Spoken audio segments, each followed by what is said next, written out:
हमारे संतों का जो इस प्रकार प्रैक्टिकल अपने भाव को प्रकट करते हुए इसे अपने सामने रखा।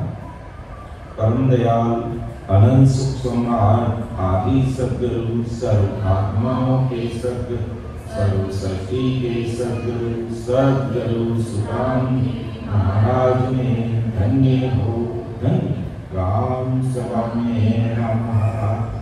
तो अपना विषय चल रहा है विठल राव का समय।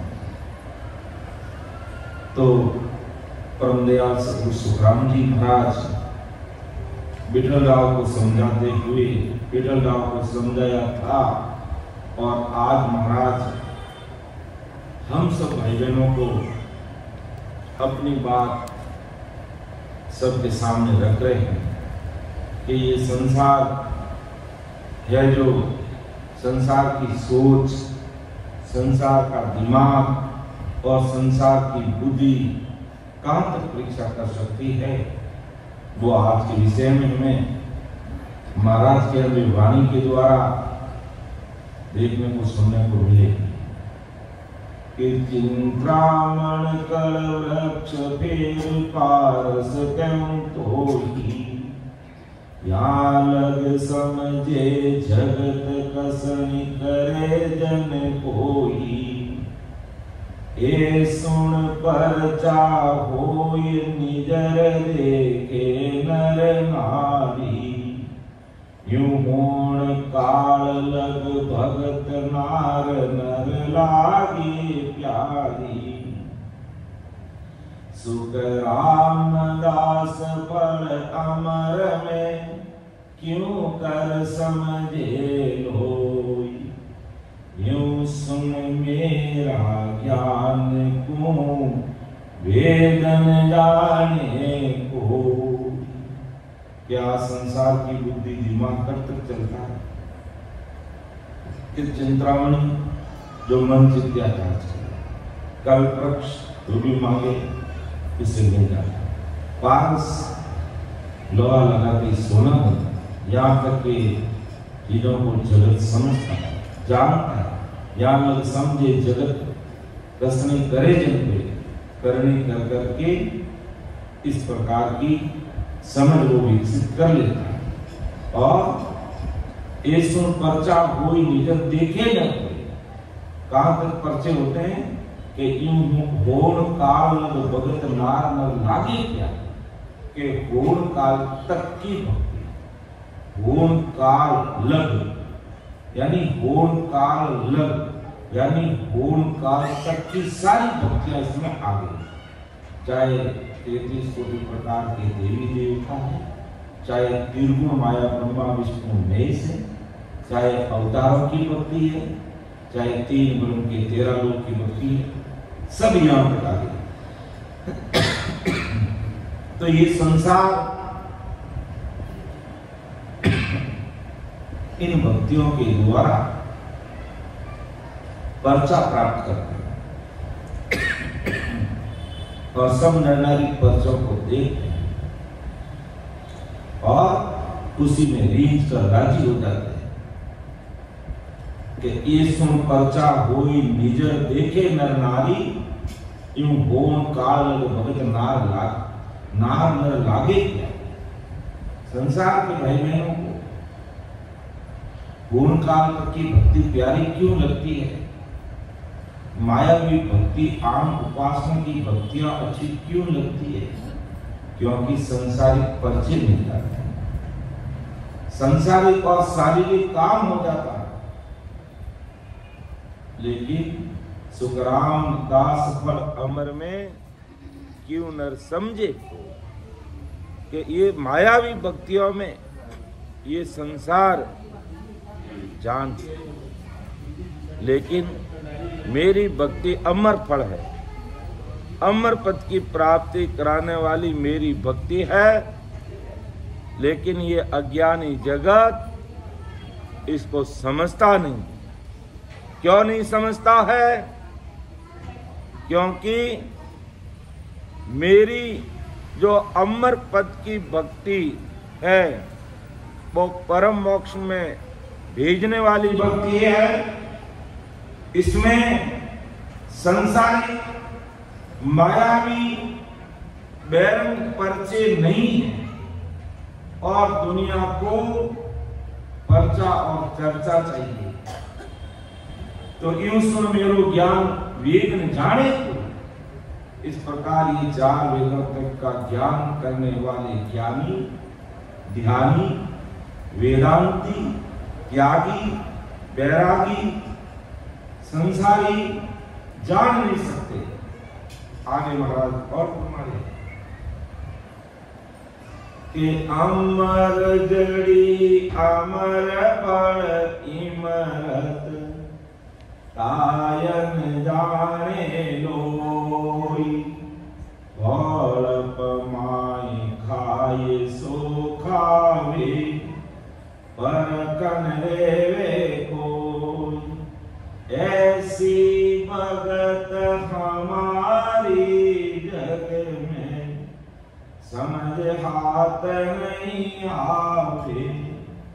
आतो बात ब्रह्म सुनी आकी, अर्थ कौन विद लावे। सुख राम जगत की बूदरे, रतन पारस परखे आई। चिंतामण कड़ वृक्ष सुन आगे बूदन आई। आगे बुद्ध का देखो महाराज और इस चीज को क्लियर करना चाहते हैं कि आज संसार की समझ और बुद्धि कम चुकी है। जैसे चिंतामणि से चिंता दूर करने का पर्चा, कलवृक्ष में मन की कल्पना करने का पर्चा, पारस में लोहे को सोना बनाने का पर्चा है और पूरी दुनिया जानती है। वैसा जगत के नर नारियों को नजर से समझे, ऐसा पर्चा अमर जड़ी अमर पड़ इमरत में नहीं। क्योंकि कलवृक्ष के नीचे जाकर मांगने पे वस्तु मिल जाती है तो पूरी दुनिया को दिखती है, ऐसा वो पर्चा है। लेकिन अमर जड़ी और अमर फल सारा अंदर का मामला है। जो भक्ति करता है और शरीर छोड़कर देश में पहुंचता है और उस देश के सुख में समाता है, तब पता चलता है कि अमर फल का क्या गुण है। बाकी ये चिंतामणि चिंता करने का पर्चा पूरी दुनिया देखती, कल्प वृक्ष में मन की कल्पना करने का पर्चा सब देखते, पारस पत्र से लोहा सोना बन जाता, ये सब जगह देखता। लेकिन ऐसा पर्चा अमर गिरी अमर फल में नहीं है। ये दिखता नहीं है कि सत्सबद की सत्ता है, मौजूद है इस कलयुग में और ये घट में प्रकट होती है। जो सिमरण करता है, जो सिमरण करता है उसके घट में प्रकट होती है और उसी को पता चलता है, दूसरे लोगों को पता नहीं चलता। और संसार में अगर किसी के पास पारस है और लोहा लगा दिया तो सोना बनेगा और उस सोने को पूरी दुनिया देखेगी। इसलिए पारस को समझते हैं, चिंतामणि को समझते हैं, कल्प वृक्ष को समझते हैं। जो कल्प वृक्ष के नीचे खड़ा होकर के जो चीज मांगी वो मिल गई। और एक दृष्टांत भी आता है कि एक बड़ा आदमी था, गर्मी का समय था और कल्प वृक्ष पेड़ के नीचे जाकर के बैठ गया और उसके मन में भाव आया कि अगर मुझे अभी ठंडा पानी मिल जाए तो मेरी प्यास बुझ सकती है। ऐसा ठंडा पानी का विचार किया, वो ठंडा पानी आ गया क्योंकि वो कल्प वृक्ष से नीचा था और कहा अब सवेरे से पैदल चल करके आया, दोपहर का समय हो गया, अगर मुझे भोजन मिल जाए तो भोजन भी आ गया। उसको पता नहीं वो कल्प वृक्ष पेड़ के नीचे बैठा है, जो मांग रहा उसको मिल रहा है, भोजन भी कर लिया और ताव गर्मी का अब थोड़ा यहाँ पर बिस्तर लग जाए, खाट लग जाए तो आराम कर लेते हैं घंटा 2 घंटा। तो वो खाट भी आ गया, बिस्तर लग गए और आराम भी कर लिया। अब सब काम अच्छा हो रहा है, लेकिन सुनते सुनते उसको कुबद लगी कि अगर अब मैं यहाँ सो रहा हूं और ऊपर से डगड़ा पड़े तो पाटा पड़ना हरू लिया है तो मारो माथो फूट जाए, डगड़ा पड़ना हरू लिया हो। क्यों? जैसा उसका भाव था वो भाव प्रकट हो। तो ये कल्पवृक्ष के सामने जो मांगेगा वो मिलेगा और पूरी दुनिया देगी। चिंतामणि से जो चिंतन किया वो मिला, उससे वो पर्चा पूरी दुनिया देती। लेकिन महाराज कहते नहीं, महाराज फरमाते हैं। कभी भीलवाड़ा से फोन आ जाएगी सत्संग सुनते कि गुरुजी आपने ऐसा क्यों बोला? महाराज कहते हैं, महाराज फरमाते हैं। हम भीलवाड़ा गए थे तो वहां पर ज्यादा वो भाई जी पढ़े लिखे नहीं थे, किसी से लिखवाया, एक चिट्ठी लिखवाई कि गुरुजी आप बार बार कहते हो महाराज कहते हैं, महाराज कहते हैं। ये ऐसे छोटे शब्दों का प्रयोग मत करना, और आगे से आप ध्यान रखोगे महाराज घुमाते हैं, महाराज घुमाते हैं ऐसे बोलोगे। और छोटा सा वो पेपर लिया, उसको प्लास्टिक बैग के अंदर बंद किया, चारों तरफ से उसको वो पिन लगाई। और जब मैं भीलवाड़ा गया तो चुपचाप है मुझे गुरुजी लो, गुरुजी लो। मैंने कहा ये क्या कर रही, क्या दे रहे हैं? मैंने कहा भाई जी मुझे कोई भेंट पूजा नहीं चाहिए। कह नहीं भेंट पूजा नहीं है, कोई सुखद समाचार है इसमें, आप बाद में पढ़ लेना। मैंने कहा कोई बात नहीं, उनकी मन की बात लिखी होगी कुछ। तो उन्होंने उसमें यही लिखा कि गुरुजी आगे से आप कभी भी महाराज कहते हैं, महाराज कहते शब्दों का प्रयोग मत करना। मैंने कहा बहुत भाई जी को नमस्कार किया, वापस उनसे मिला। और जब भी कभी भूलवंश निकल जाता कि महाराज कहते हैं तो तुरंत उन शब्दों को वापस लेता हूँ और 2 बार बोलता हूँ वापस कि महाराज फरमाते हैं, महाराज फरमाते हैं। तो वास्तव में देखो उनकी कितनी सोच बड़ी है, कितना आदर महाराज को देना चाहिए हमें। तो बहुत अच्छा लगा भाई जी ने ऐसा हमें सावचेत किया। और इस प्रकार हमें कहीं भूल होती है और कोई सुधार है तो उसको स्वीकार करना चाहिए। तो आदि सदगुरु शुक्राम जी महाराज यही फरमाते हैं कि ये संसार में चिंतामणि से चिंता दूर होती, उसका पर्चा पड़ता है दुनिया जानती है। कल्पवृक्ष से मन की सारी कल्पना करने का पर्चा है, और पार से लोहा सोना बन जाता है, ये भी पर्चा है। तो ऐसा जगत के नर नारियों को नजर से दिखता ये सामने, लेकिन महाराज फरमाते हैं कि ऐसा पर्चा अमर जड़ी अमर फल इमृत में नहीं है, क्योंकि ये सारा घट ज्ञान है, घट का पर्चा है।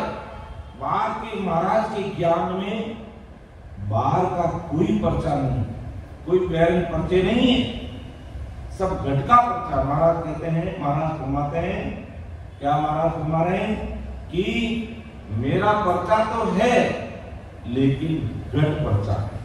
महाराज फरमा रहे हैं कि मेरा पर्चा है लेकिन संसार की तरह ये बैरन पर्चे मायावी पर्चे देने का काम नहीं, मेरा पर्चा है। और वो पर्चा जिस घट में प्रकट हो जाता है उस जीवात्मा को हमेशा हमेशा के लिए मैं काल से निकाल कर सत्व परमात्मा के देश के जो मासुक है उसमें मिला। भगवंता ने धन्य हो धन्य, तो संसार की बुद्धि है यहाँ तक। इसलिए अमर झड़ी अमर फल इमृत को जगत के लोग जानते नहीं, समझते नहीं। बौड़ेपन में खा गए तो खा गए, बौड़ेपन में ले गए तो काम बन गया। जैसे चिंतामणि से मन की चिंता दूर होती, कल्पवृक्ष से मन की कल्पनाएं पूरी होती, और पारस से लोहा का सोना बनता। ये परख करके नरनारी इन वस्त्रों को लेते हैं, परंतु अमर जड़ी अमर फल इमृत खाने से अमर होता ये नजर में आवे नहीं, ऐसे परखा नहीं जाता। इस कारण अमृत अमर फली और अमर जड़ी को कोई भोलेपन में खा लिया तो खा लिया, परख के खाने का सोचे तो खाया नहीं, क्योंकि इसमें अमर होने का गुण है, अमर देश में जाने का गुण है। ऐसा अमर फल का मेरा ही ससुर परमात्मा का ज्ञान है। अब वो अमर देश में जाता है, उस अमर लोक में जाता है, वो ही जानता है। ये दुनिया नहीं जानती, भले वो सद्गुरु संत है, लेकिन संसार में दिखने में वो आम नागरिक ही दिखेंगे। तो ऐसे संतों की परीक्षा आम आदमी कर नहीं सकता। संसारिक मायावी परिचय तो सबको दिखते हैं, लेकिन संत इतने बड़े महापुरुष से दिखते नहीं है। जैसे राजा चंद्रलाल के मन में भ्रम पैदा हो गया था, तब महाराज को कहना पड़ा कि मैं मारवाड़ का पहुंचा हुआ केवल महापुरुष संजन हूं। तब राजा ने कहा आप सब कुछ कह रहे हो ठीक हो, लेकिन आप तो वेद नहीं, क्योंकि राजा को आज दिन तक जो भी साधु सन्यासी त्यागी वैरागी वेदांती मिले वो सारे वेदकारी थे, और महाराज गर्भस्थी के वेश में थे और सत शब्द का अंदर में वेश पहने हुए थे, वो राजा को दिख नहीं रहा। इसलिए कहा आप साथ बाजो ताकि वेद तो होनी।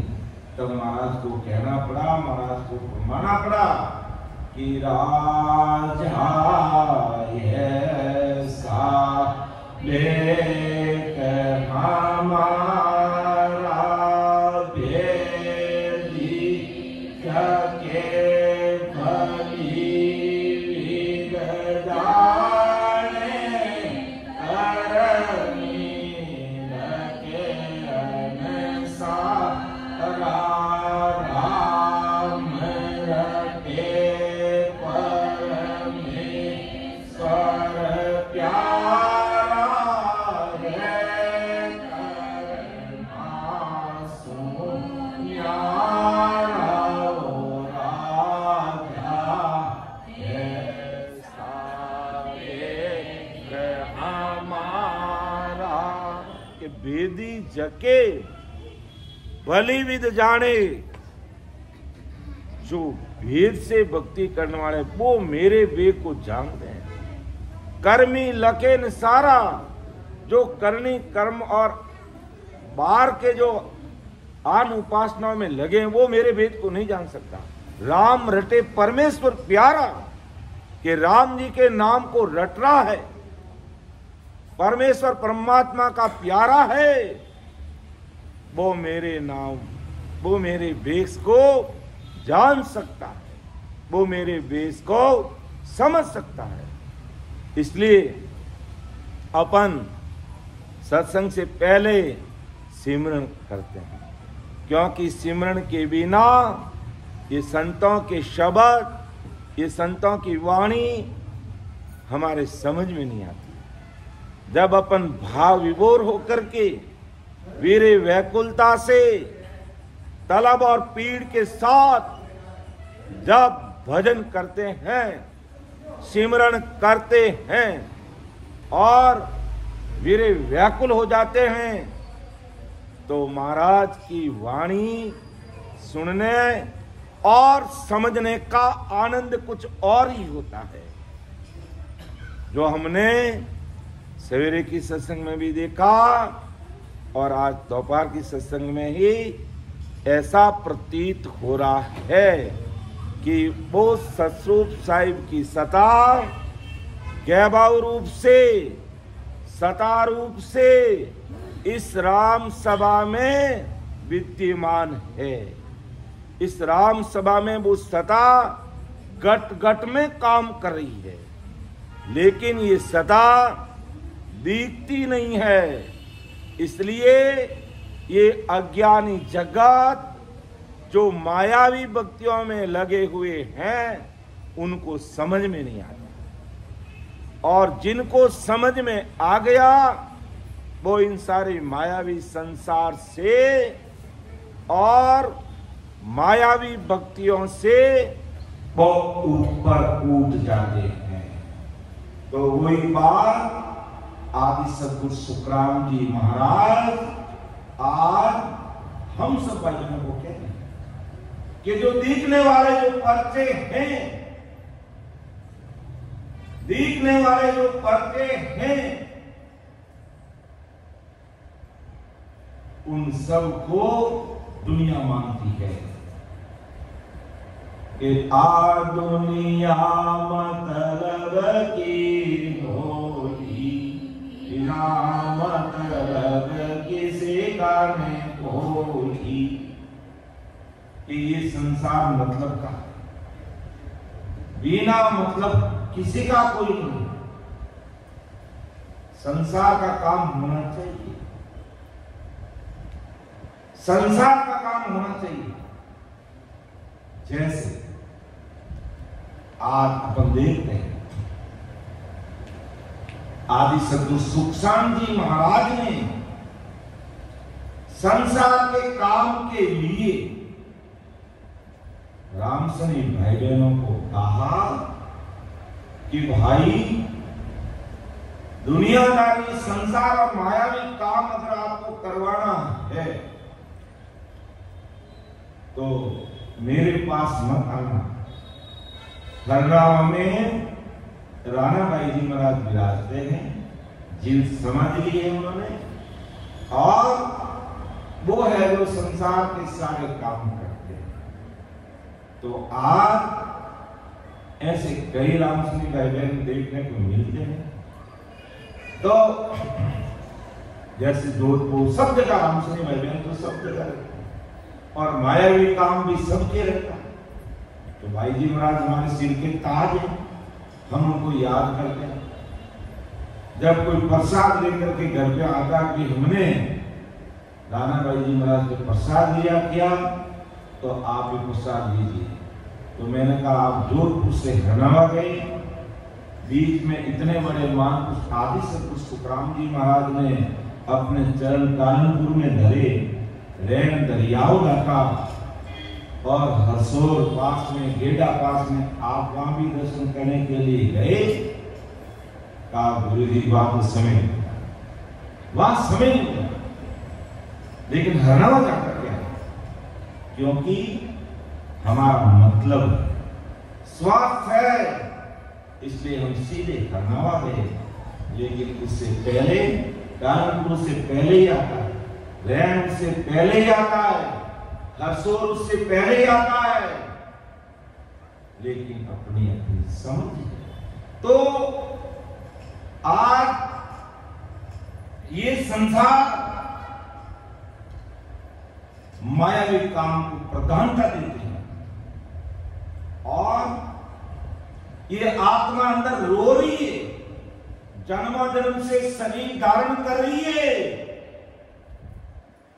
परमोक्ष की बात के लिए पूछते हैं कि भाई भजन कितना करते हो, हमारे ये काम तकलीफ है, थोड़ा मैं राम रक्षा कर दीजिए।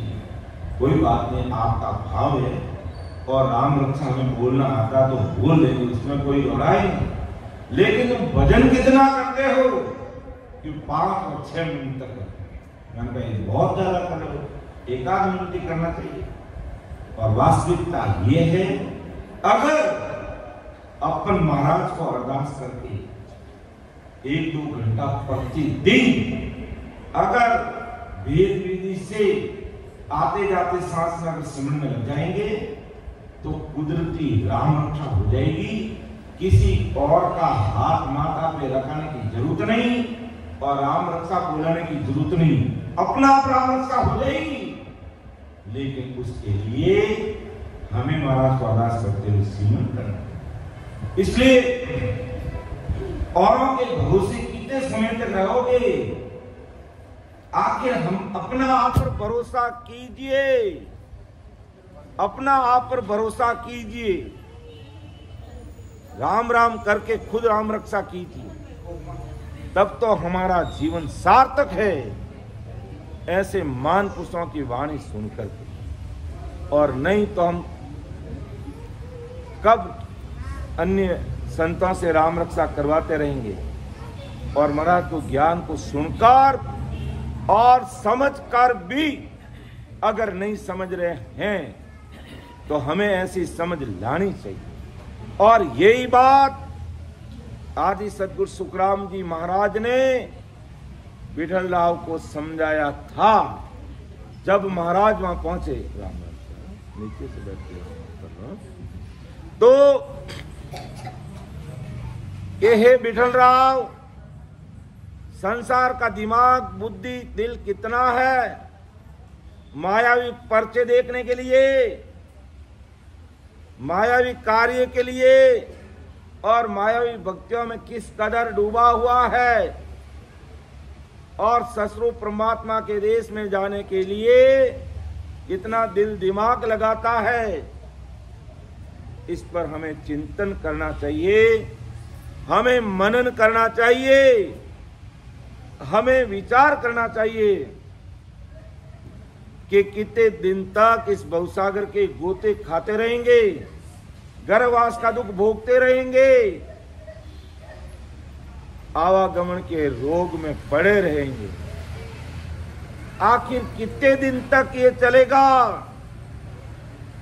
हमें इस पर विचार करना चाहिए, समझना चाहिए। तो इस कारण आदि सद्गुरु सुखराम जी महाराज फरमाते हैं, कोई अमृत फल अमर जड़ी को कोई भोलेपन में खा लिया तो खा लिया, बाकी व्रत करके खाने का सोचा तो खाए नहीं खा सकते।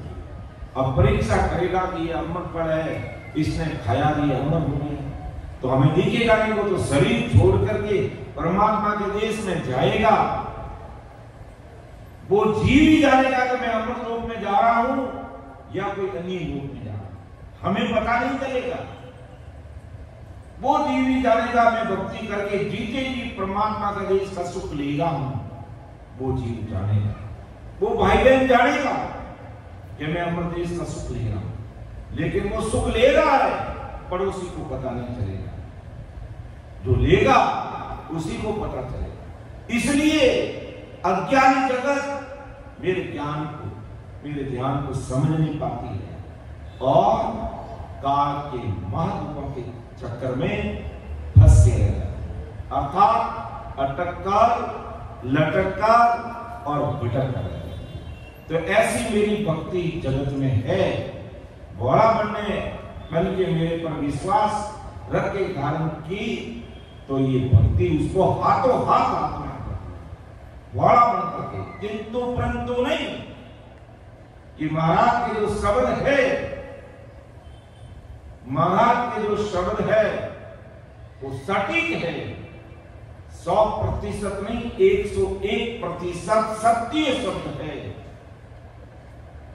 इनके प्रति किंतु परंतु नहीं मानते। इसलिए महाराज सद्गुरु मेहर के अंग में अपन को सुनने को समझने को मिल रहा है कि जो भोला होता है तुरंत उसके ऊपर कृपा हो जाती है, और ज्ञानी होते हैं कृपा उन पर भी होती है लेकिन समय लग जाता है। वो तरक वितरक किंतु परंतु आगे पीछे सोच समझ कर फिर निचोड़ निकालता है, फिर महाराज के ज्ञान को समझता है, तो उसको समय लगता है। और घोड़े आदमी को जैसे ही महाराज ने कहा, धारण किया और राम राम करने में लग गए, तो एक सांस में 70 करोड़ नावाने की जुक्ति कुदरती बन जाएगी। देखते अपनी सत्संग में भी अपन सब भाई बहन बैठे, लेकिन सभी मेरे को जोड़ी होते हैं, लेकिन महाराज की शब्दों को सुनकर विश्वास आ जाता है, हृदय को छू जाता है, उनकी आंखें भीग जाती है, वीर व्याकुल हो जाते हैं।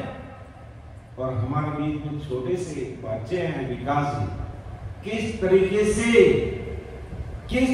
से वीर व्याकुल हो जाते हैं, एक प्रेरणास्पद है, देखने की बात है, समझने की बात है। तो ऐसी वीर व्याकुलता के साथ महाराज को ज्ञान को सुनने समझने में अगर भोला बनकर रहता है जितना, उतनी जल्दी उसके ऊपर महाराज की कृपा होती है, तो ये भक्ति उसके हाथ लग जाती है, समझ में आ जाती है।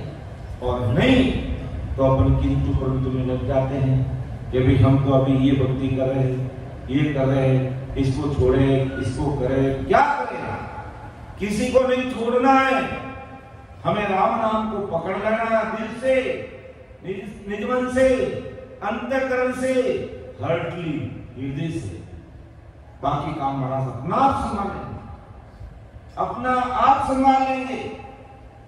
कहने की जरूरत ही नहीं है कि आपको क्या छोड़ना क्या पकड़ना है, आपको राम नाम पकड़ना, बस बाकी हिसाब सब सामने आ जाएगा। अगर अपन है जो तैरने का प्रयास करेंगे तो पानी में कूदेंगे तभी तो पता चलेगा कि हमें तैरना आता नहीं आता। अब किनारे पे बैठे बैठे कहते मैं तैर रहा हूँ ऐसे कैसे पता चलेगा? हमें उसमें पानी में जब उतरोगे तब अभ्यास होगा तैरने का।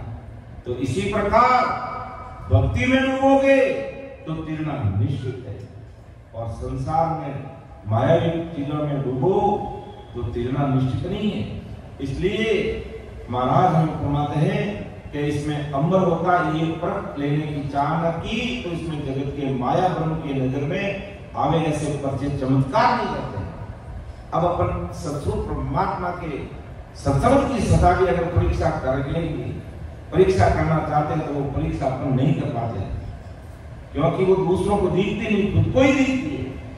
इसलिए जिस प्रकार मायावी परिचय संसार में दिखते हैं, ऐसी मेरी भक्ति का जो घट पर्चा है वो दुनिया को दिखता है। अब उस घट पर्चा जिसमें प्रकट हुआ वो ही जानता, अन्य नहीं जान पाते। इसलिए संसार के भाई बहन मुझे मेरे ज्ञान को, सत्संग की सदा को, मेहनत निजाम और कुदरत कला को समझिए, और समझ लिया तो कहते हैं इस भवसागर से बेड़ा पार हो जाएगा। तो इस भक्ति को आंखों से दृष्टि में आवे विधि से दान करते आए नहीं आए, आंखों से दिखती नहीं, अनुभव करने की, फीलिंग करने की ये भक्ति है, ये शक्ति है, ये कुदरत का है, ये नेचर है, ये निजना है। घट में प्रकट होने पर ही विश्वास आता है, बाकी विश्वास आता नहीं। तो सतगुरु सुखराम जी महाराज जगत के ज्ञानी, ध्यानी, बुद्धि कहां तक है? रतन, पास, चिंतामणि, कल्पवृक्ष, यहां तक कि वो परीक्षा कर लेंगे, मेरी भक्ति की परीक्षा करके खरा उतरने का प्रयास करते ही नहीं। इसके आगे अमर फल, अमर जड़ी, अमृत को परखने की बुद्धि इन ज्ञानियों में, इन ध्यानियों में, इन जगत के भाई बहनों में है। तो मेरा तो ज्ञान भूल काल पार ब्रह्म आगे का है, और संसार की बुद्धि भूल काल तक की है। तो कैसे समझ में आएगा? तो महाराज आनंद पद के ज्ञान को ये जीव कैसे समझेंगे? ऐसा आदि सदगुरु सुखराम जी महाराज आज संसार के सब भाई बहनों को समझा रहे हैं, और इस चीज को और बोल रहे हैं महाराज। आगे की एक अंतिम साखी लेते हुए अपने युवा संतों को मौका देंगे।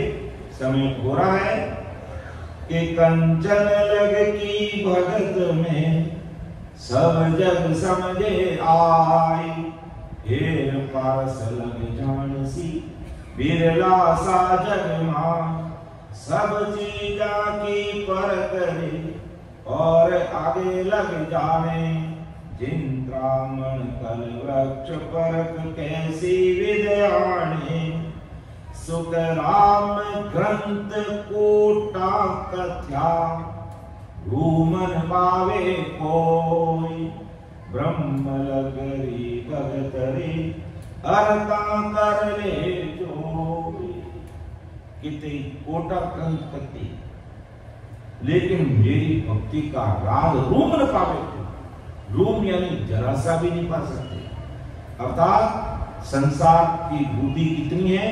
सोने तक सभी जगत, सोना यानी गोल्ड, के सोने तक सभी जगत जानते हैं। मतलब सोने तक यानी वेद की भक्तियां। सोने को किससे जोड़ा? वेद की भक्तियां सभी जगत जानता है, और बिरले लोग सोने के आगे पारस तक जानना, मतलब पारस का मतलब पूर्ण का, यानी वेदों का ज्ञान की भक्ति दुनिया समझती है, और पूर्ण काल तक का ज्ञान भी संसार, पारस का मतलब पूर्ण काल तक की भक्ति भी संसार जानते हैं।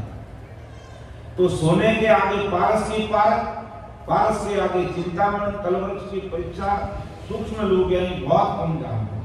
परंतु अमर जड़ी, अमर फल अमृत की परीक्षा सोना, पारस, चिंतामणि, कलवृक्ष के समान करते आते हैं। क्यों? वो तो पता दिखता है, लेकिन अमरजड़ी और अमरफल का प्रसाद दिखता है, तो जगत के लोग किस विधि से अमरजड़ी और अमरफल की परीक्षा करेंगे?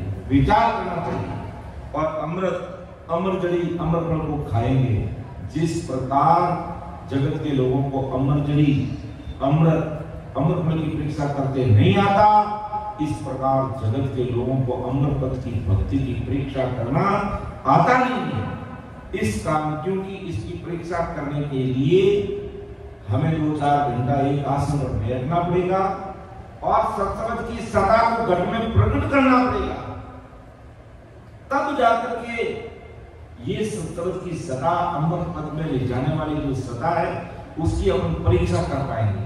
और वो कोई हरेक करता नहीं है, और कर लेता है तो महाराज सुनाते हैं वो जीते जी आनंद पर ससुर राम जी के देश की प्राप्ति कर लेता है।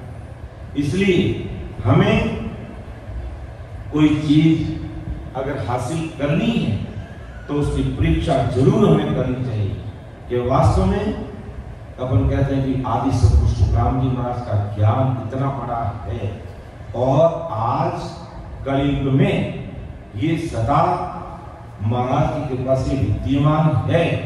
और इस सता से भजन करके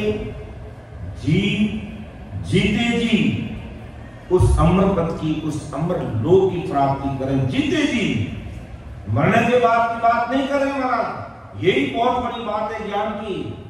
जीते जी पता चल जाएगा कि ये जीव 10वां द्वार खोल के जाएगा या अन्य 9 दरवाजों से जीव निकलेगा। ये जीते जी पता चल जाता है, ये जीते जी पता। तो जीते जी अगर कोई चीज हमें हासिल हो जाती है तो भी अपना काम तैयारी करके कर लेना चाहिए, और उसके बाद में कभी भी शरीर छूटे उसकी कोई परवाह नहीं। इसलिए संत महात्मा जो पहुंचे भी, तो संत महात्मा जितने भी हुए कभी उन्होंने मरने की परवाह नहीं की। उनको पता है कि मरने का मतलब क्या, उनके लिए अमर लोक के सुखों को प्राप्त करना। इसलिए वो तो चाहते हैं कि जल्दी से जल्दी ये संसार का शरीर छूटे तो महासुखों के देश में जाकर के समा जाए। और इस कीचड़ रूपी संसार तो ये भवसागर है, दुखों का सागर है, तन के मन के और आकर गिरने वाले आदि व्याधि और उपाधि के दुखों से भरा पड़ा। तो संत मरने से नहीं डरते, मरने से संसार करते अगर मैं मर जाऊंगा मेरा क्या होगा। और संत कहते अगर कल मेरी मौत आते आज आ जाए तो अमर देश में वो हंसते डग डग डग डग हंसते हुए अमर विमान में बैठकर तो देश की प्राप्ति करते हैं। तो महाराज कहते हैं कि किसी संत ने मायापन के ज्ञान के करोड़ों ग्रंथ बांट लिए, कत भी लिए, तो भी अमर लोक का भेद एक रूम पर यानी जरा सा भी उनको नहीं मिलेगा। करोड़ों ग्रंथ बांटने से कोण काल पार तक के भक्ति का भेद समझ में आ सकता है, कोण काल पार तक पहुंच सकता है, लेकिन करोड़ों ग्रंथ करने से ससुर की भक्ति रूम पर जरा से भी उसके समझ में नहीं आती। इस कारण करोड़ों ग्रंथ करने वाला संत ससुर की भक्ति प्राप्त नहीं करता। करोड़ों करोड़ों करोड़ों ग्रंथ पढ़ लेता है, समझ लेता है, तो भी अमर लोक की भक्ति से नहीं मिल सकती। क्योंकि अमर लोक की भक्ति में हमें ये ससुरी राम नाम रंगार मकार है, इसका स्मरण करना पड़ता है। और फिर महाराज के सामने अपन को निजमन अर्पण करना पड़ता है और बैठ करके सिमरन, इतना ही काम है और कोई दूसरा काम नहीं है। कोई सोचते होंगे कि इस गुरु ज्ञान से जुड़ने पर क्या क्या नियम कानून कायदे होंगे।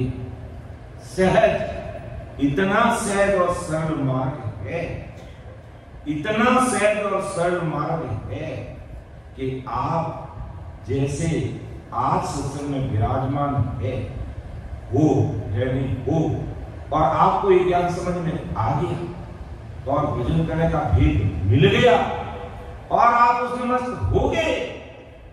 बाहर के गुरु महाराज के द्वारा अगर आपको गुरु ज्ञान मिल गया और भेद विधि से आप सिमरन में लग गए और निरंतर निनाम अगर घट में प्रकट हो गया, इसका मतलब अंदर में सदगुरु साईं प्रकट होगी।